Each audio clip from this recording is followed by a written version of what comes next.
Hey guys, welcome back to the channel. So it's been a couple days since I painted this and it's pretty much dried enough that I can start working on the outside here and take all the masking tape off and stuff. So I'm gonna start by pulling the masking tape off, and then I guess I gotta do a little bit of body work on the back here, so mostly just on this side. But since it's a new cab, it's actually pretty close, but I'm still gonna block sand it out and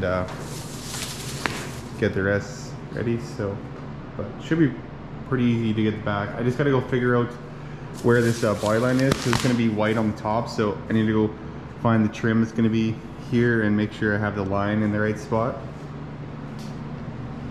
So yeah.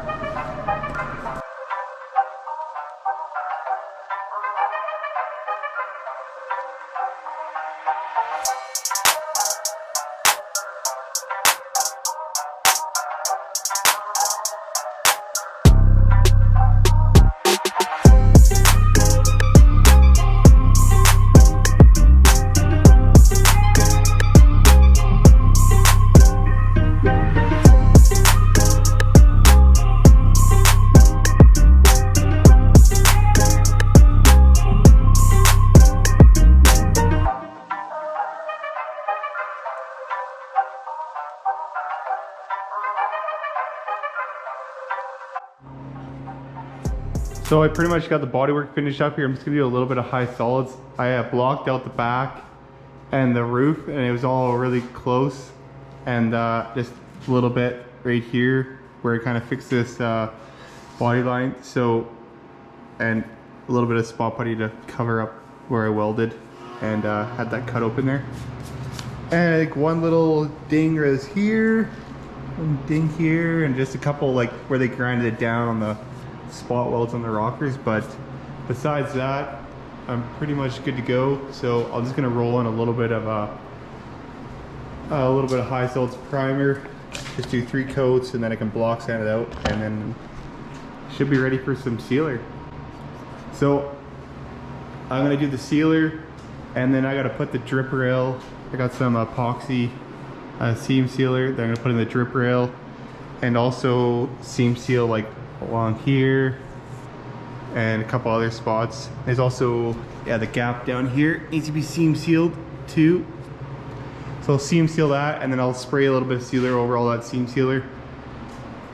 Let it dry, and then paint the whole top and back white, and then do my mask the roof off again and do my body line to where it's orange on the bottom. So, but they suggested I paint this orange over white, so my sealer's a gray, and then I'll just do 1 or 2 base coats of white all the way to the over the whole thing, and then should be good. And I'll have to let that dry obviously before I mask it off, but it takes about half an hour, depending on the temperature, and then clear coat the whole entire truck. So I have the old this is the old body line that goes on here, so I can kind of double check my line, make sure it's good before I get too carried away. But yeah, I guess we'll roll some of that primer on there, and I can let it dry while I finish. I'm gonna start masking it off, and got a little bit more sanding to do on the roof in a couple spots, but pretty close.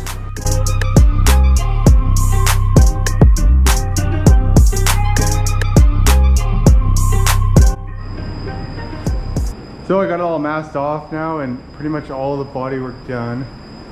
So I'm gonna just ready to tack it off here, and I'm gonna spray some sealer on it. So I'm gonna do 1 thing of sealer, and then I gotta do the seam sealer after. So, but it's pretty late, so I'm just gonna do the sealer now, and then I'll do the seam sealer in the morning, and then I'm probably actually gonna seal over top of the seam sealer, and then maybe seal the whole thing again just to make sure there's no scratches or anything, since it will be base clear on the outside here.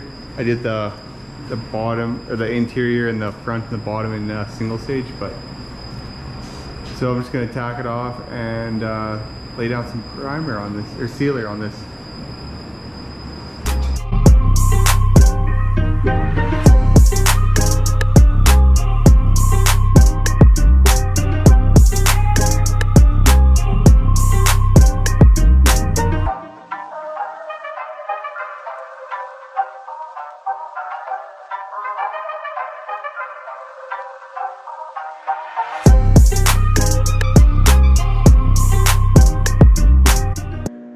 So I got my sealer laid down late last night, and I just got a few little issues here. So I had a little bit of funny stuff going on here where I did a little bit of body work. So got that sanded out.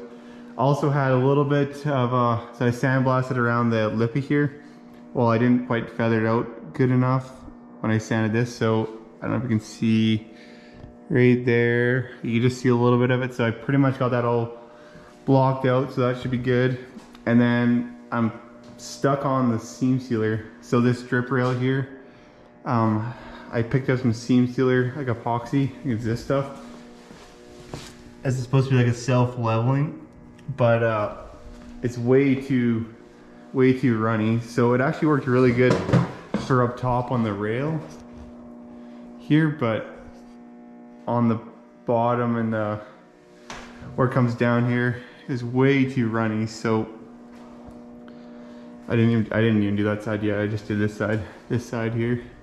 I did put tape around the whole edge there, so, but as you can see, it kind of like, that's just when we peeled the tape out, I waited too long on peeling that back up, but anyways, that's annoying, but that's usually how it goes with the seam sealer. So I'm gonna do like a little bit of a thicker seam sealer and try that again. As you can see here, looks pretty good up there, but I still need to seam seal like all these little gaps in the door jambs all the way along in here. So I just need something a little bit thicker so it doesn't just run away on me. This stuff is good except for when you went to do the side, right? It just wants to run. It's just so runny. But for now, since we're waiting, I'm gonna go pull the motor out, and the motor needs to be repainted too. So here's the motor. It's a 400 big block. It's already been rebuilt and everything, but with the shop that rebuilt it, they must have spray bombed it, and it's already flaking off everywhere. So gonna have to strip the paint on it, and I'm gonna repaint it with some high temp epoxy paint instead, so it'll hold up way better. So I'm just gonna pick it out of here with the skid steer, and probably, I don't know if I'm gonna put on an engine stand yet or just mask off the transmission and paint it that way.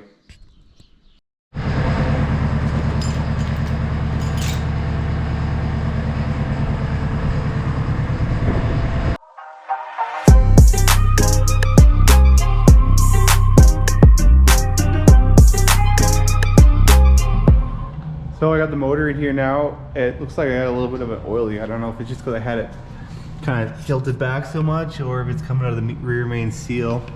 But either way, I'm going to pull the transmission off the back and put it on the engine stand. And then I guess I'm going to just try to sandblast in a little bit. Just tape off everything real good and get a real light sandblast to get this paint off here, because it just looks like they just spray bombed it. It's just coming right off, so it shouldn't take much to take it off anyways. So I'll get this motor all tore apart tomorrow and on an engine stand so I can sandblast it, and then all that all ready for paint, so when I finish up that cab I can paint that next. But I'll have to go on Tuesday, I guess, today's Sunday, and pick up some more drip rail seam sealer and some that's a little bit less runny, and then we should be able to finish painting that cab and a couple little more things to do on it. But for now, thanks for watching and tune in for the next one. Peace.